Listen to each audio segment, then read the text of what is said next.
વડોદરાથી સમાચાર કે જ્યાં નશાકારક સિરપનો જથ્થો ઝડપાયો છે। વડોદરા શહેરમાંથી નશાકારક સિરપનું ગોડાઉન ઝડપાયું। અમદાવાદ ગ્રામ્ય એસઓજીએ નશાકારક કફ સિરપની 590 બોટલ જપ્ત કરી, જેની કિંમત 88,000 જેટલી થાય છે। વડોદરાથી રિક્ષામાં લઈ જવાઈ રહી હતી આ બોટલ્સ પોલીસે 2 આરોપીઓ શકીલ શેખ અને પ્રતિક પંચાલને દબોચી લીધા। વડોદરાના સુભાનપુરા વિસ્તારના આનંદ કોમ્પ્લેક્સમાં આવેલી દુકાનથી નશાકારક કફ સિરપ સપ્લાય થતો હોવાનો ખુલાસો થયો છે। અમદાવાદ ગ્રામ્ય જિલ્લા એસઓજી પોલીસે વડોદરાથી વટામણ તરફ જતી સીએનજી રિક્ષામાંથી નશાકારક જે કફ સિરપ છે તેનો જથ્થો ઝડપી પાડ્યો છે।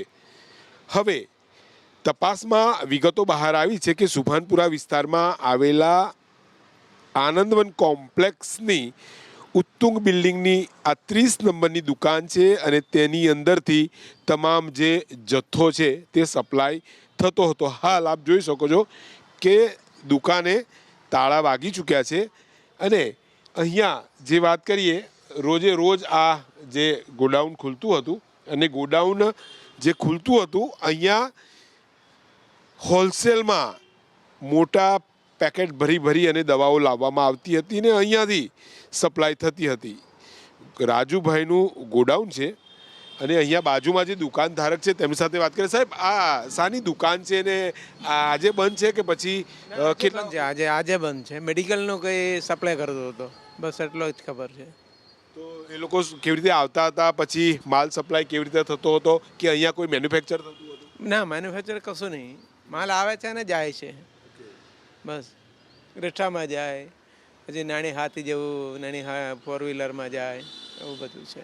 સિરપ સપ્લાય થતો હોય, અંદર બનતો હોય એવું તો એવું તમારા ધ્યાનમાં નહીં? સિરપ એ બધું કે નહીં ખબર। મેડિકલનું કામ ચાલે છે એટલું મેડિકલનો સપ્લાય કરે છે, બસ એ જ ખબર છે, બીજું કંઈ નહીં।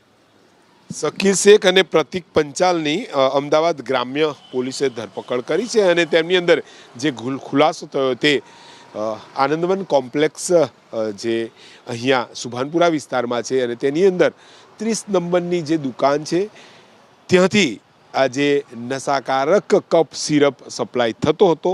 પોલીસે તેમની ધરપકડ બંનેની કરી છે, 2 આરોપીઓની ધરપકડ। પરંતુ મુખ્ય કહી શકાય કે અહીંયા જે સંચાલન કરતો હતો રાજુ નામનો વ્યક્તિ ફરાર છે। પોલીસ તેની શોધખોળ કરી રહી છે।